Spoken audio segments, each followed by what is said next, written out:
I've got 4 demonstrators here with signs at the south entrance. I'm going out to see if I can disperse them. 10-4-6-10, keep me informed. Stop, Say our job. Stop, Say our job. Folks, my name is Officer Bryson. Can you all quiet down so we can talk about this? Listen to me, folks. You can't gather in this area. There are other areas for you to demonstrate. You just can't do it here. Listen, you're blocking access to the building. You're creating a safety hazard. You're breaking the law. Leave the area now. Save our jobs. Stop and free. Save our jobs. Stop and free. Save our jobs. Stop and free. 610. I'm at the south entrance. The demonstrators refuse to disperse. I'm going to need some assistance down here. An impending confrontation, a potential threat. Every day all over the country, law enforcement officers are placed into situations such as this one, where they must take immediate action to neutralize the danger. It's a way of life for everyone with a badge. Split-second decisions they must make regarding the use of force necessary to control a situation that can change people's lives forever. The responsibility is monumental because human lives truly do weigh in the balance. But the training professionals at the Federal Law Enforcement Training Center recognize the critical nature of these day-to-day decisions. As a result, they've designed a use of force model which can help identify and interpret various levels of resistance within a given situation, and which suggests corresponding standardized responses to each of these perceptions. The purpose of this program is to provide officers and students alike with a graphic illustration of that model.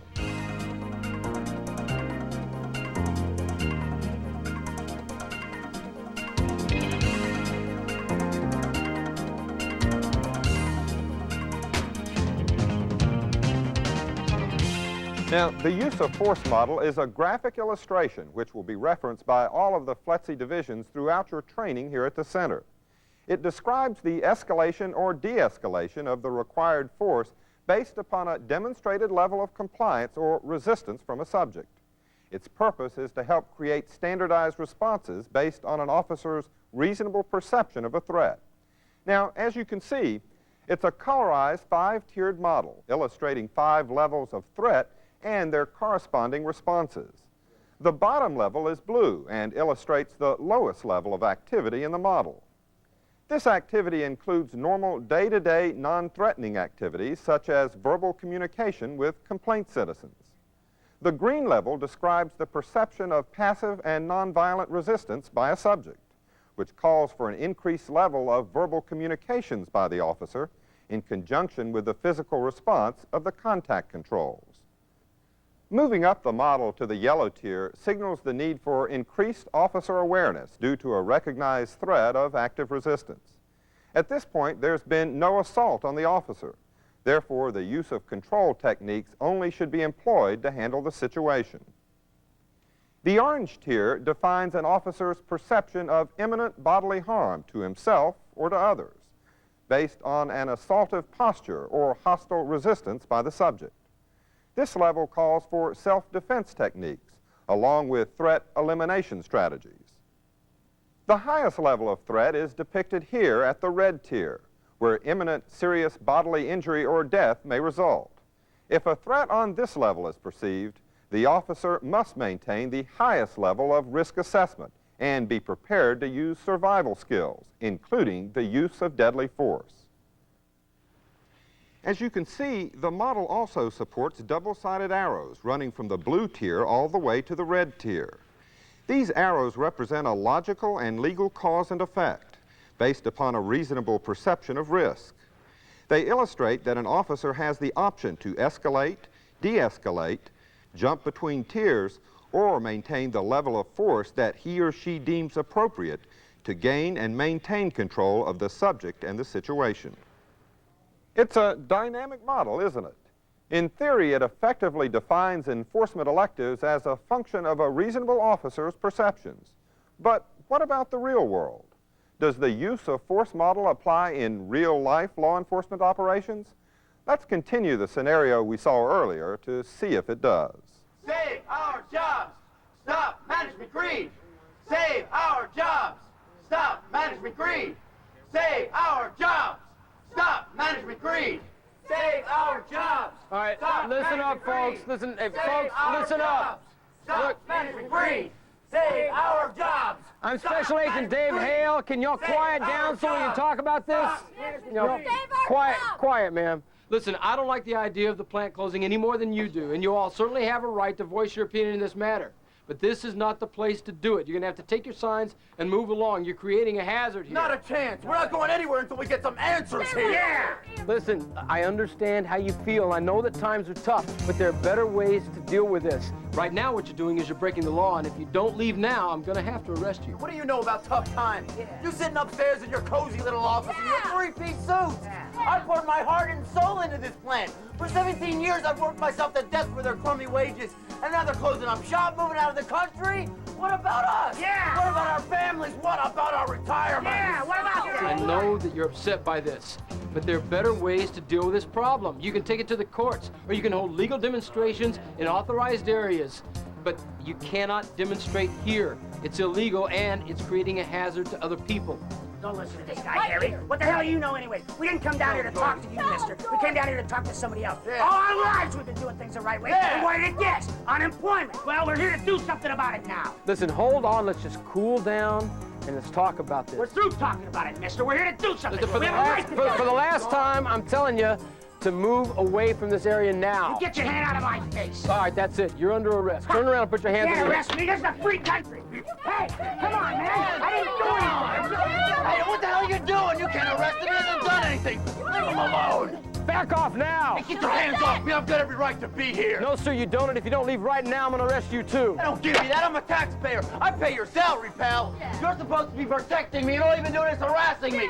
I'm not going anywhere, and you can go to hell. All right, that's it. You're under arrest. Turn around and put your hands over your head. I'm not going anywhere, man. You want a piece of me? All right, Drop the knife. all you want. Drop the Come on, you knife. son of a bitch. Come on. Drop the knife! What are you gonna do? Shoot me? Yes, sir, I will if I have to. That's up to you. Drop the knife All now. I'm gonna do is keep my job. Drop the I've been working knife. hard all my life. This isn't fair. Drop the knife now. Toss the knife over there. Now! All right, put your hands over your head. Turn around. And don't move. Well, were you able to distinguish the tiers of the model? Remember them. Compliance, passive resistance, active resistance, assaultive with the threat of bodily harm, and assaultive with the threat of serious bodily harm or death. Let's look back and see if we can locate them. Save our job. Right at the beginning, when our demonstrators have just arrived at the steps, we are at the first tier of the model. Officer Bryson utilizes her communication skills in the hope they will be compliant and leave the area without incident. She is not successful in that attempt. When Special Agent Hale arrives on the scene, he again starts on the first level trying to resolve the problem by gaining their compliance. We know that didn't work either. The demonstrators continue in their posture of passive resistance. However, one of the demonstrators crosses the line, becoming actively resistant. But by escalating his level of enforcement tactics in response to this active resistance, Agent Hale was successful in taking control of one of the demonstrators. A second subject also becomes actively resistant and charges Agent Hale. After being pushed away, the subject becomes extremely belligerent. Agent Hale continues in his effort to gain compliance, but to no avail. The subject escalates the situation to the fourth level of the model by pulling a knife. Recognizing the risk of bodily harm and that intermediate weapons such as batons or chemical sprays are inappropriate due to the level of threat, our officers draw their weapons in response to the assault. The threat de-escalates quickly from here. Our demonstrator becomes compliant, and our officers take control of the situation. Or do they? Remember, there are 5 tiers to the model. So far, we've witnessed only 4. In addition, orderly escalation or de-escalation up and down the tiers is not always the way enforcement electives work out. We all know that situations can begin at any one of the levels of the model, or move from one level to the other in an instant. An officer must be prepared both mentally and physically to administer the proper response, based on the level of resistance he perceives. With that in mind, let's rejoin Officers Hale and Bryson and see if the situation is really under control.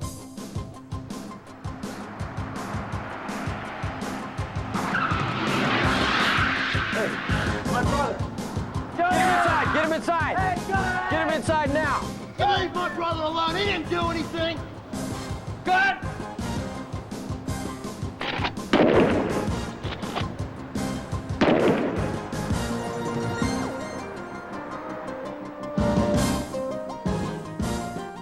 It's not often that an officer is forced into a response from the 5th tier of the model, but he must nonetheless be ready to take that action.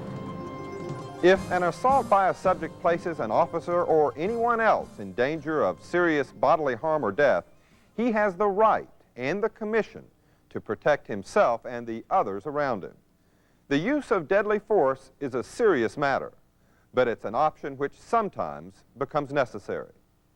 So, in the final analysis, the goal of the use of force model is to help officers maintain a high degree of enforcement readiness. That readiness manifests itself in 2 ways. First, in a willingness to keep enforcement responses on the lowest tier possible through skillful use of physical and communicative strategies. And second, in the resolve to escalate to the appropriate level of response whenever necessary to protect human life and to maintain control of the situation. It is absolutely essential that all law enforcement officers understand the precepts of the use of force model and are fully confident in their ability to navigate up and down and in between its 5 tiers. So let's briefly recap what the tiers represent. The blue level is the lowest level, representing day-to-day non-threatening activities. The green level represents passive or nonviolent resistance and calls for an increased level of verbal communications and contact controls if necessary. The yellow tier signals active resistance and calls for increased awareness and compliance techniques. Orange warns of hostile resistance and imminent bodily harm to the officer or to others and calls for self-defense techniques. And the red tier represents the threat of serious bodily injury or death and calls for the use of deadly force if necessary. These standards, defined by the tiers of the model, go to the very heart of the law enforcement philosophy taught here at the center. And so you will see this illustration often during your training here. Learn it well. The decisions you make regarding the proper use of force will play a major part in your career as law enforcement officers.